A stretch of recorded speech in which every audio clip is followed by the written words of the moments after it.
नमस्कार, मैं हूं कुमार अभिषेक और कुमार अभिषेक की खबर में एक बार फिर से आपका स्वागत है। आज सबसे गंभीर मसले पे हम चर्चा करने वाले हैं, क्योंकि ये मसला आज का नहीं है।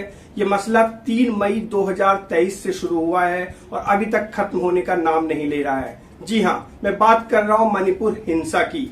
मणिपुर में हालात बद से बदतर होते जा रहे हैं। इसी बीच एनपीपी ने जो बीजेपी सरकार है वहां की एन बीरेन सिंह सरकार से अपना समर्थन वापस ले लिया है। लेकिन आपको बता दूं कि इससे बीजेपी पर कोई खास असर नहीं पड़ेगा, क्योंकि 60 सदस्य विधानसभा में बीजेपी के पास 32 खुद के एमएलए हैं और जो जदयू ने 6 सीटें जीती थी, बाद में उनके भी 5 एमएलए बीजेपी में शामिल हो गए थे। तो बीजेपी का खुद का नंबर 37 है, जबकि कांग्रेस के पास सिर्फ 5 सीटें हैं।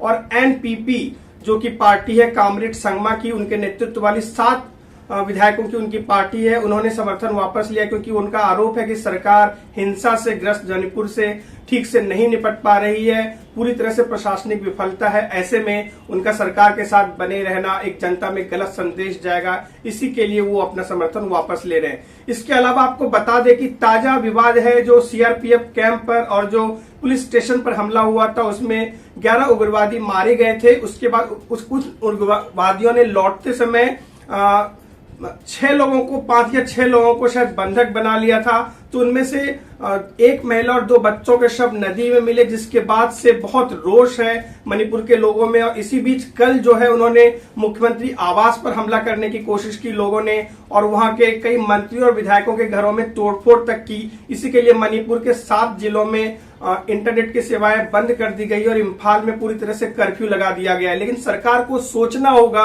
मोदी गवर्नमेंट को भी, और वहां के जो स्थानीय गवर्नमेंट है यानी कि एन बीरेन सिंह की सरकार, बीजेपी की सरकार को, क्यों मैतेई समुदाय और कुकी समुदाय के बीच उलझा ये विवाद अभी तक नहीं सुलझ पाया है।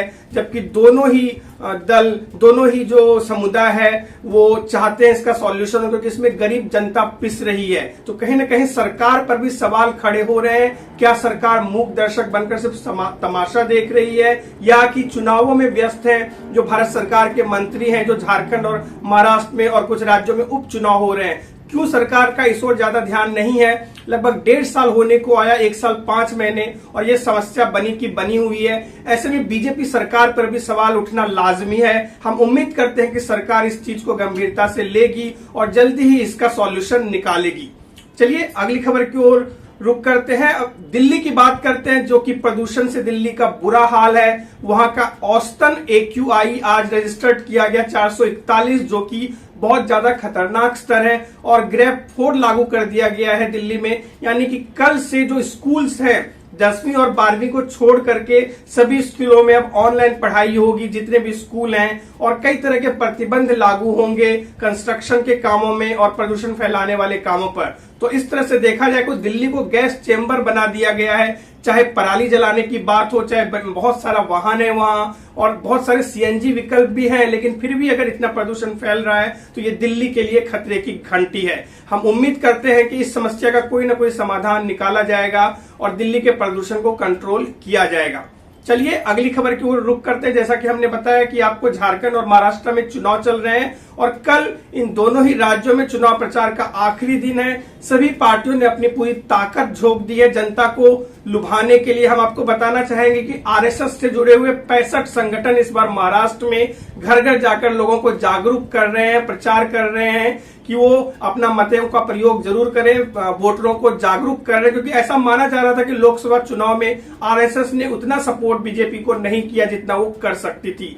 तो संघ के बीच और बीजेपी के बीच मतभेदों की भी खबर थी। लेकिन इस बार जो लोकसभा चुनाव में नतीजे आए उसको देखकर, या जो भी महायुति पीछे रह गई महाविकास आघाड़ी से, तो इस बार आरएसएस ने बहुत जोर लगाया। उनकी 65 संस्थाएं सभी वोटरों को जागरूक करने का काम कर रही है। तो आपको बता दें कि मतदान 20 नवंबर को है और सारे जो वोटों की गिनती का काम है वो 23 नवंबर को होगा, जिसमें कि वायनाड लोकसभा सीट और नांदेड़ लोकसभा सीट भी शामिल है। और उपचुनाव भी जितने हैं सारे नतीजे आएंगे आपको 23 नवंबर को। तो हम सबको इंतजार रहेगा 23 नवंबर का। हम आपको इसी तरह खबरों से अवगत कराते रहेंगे।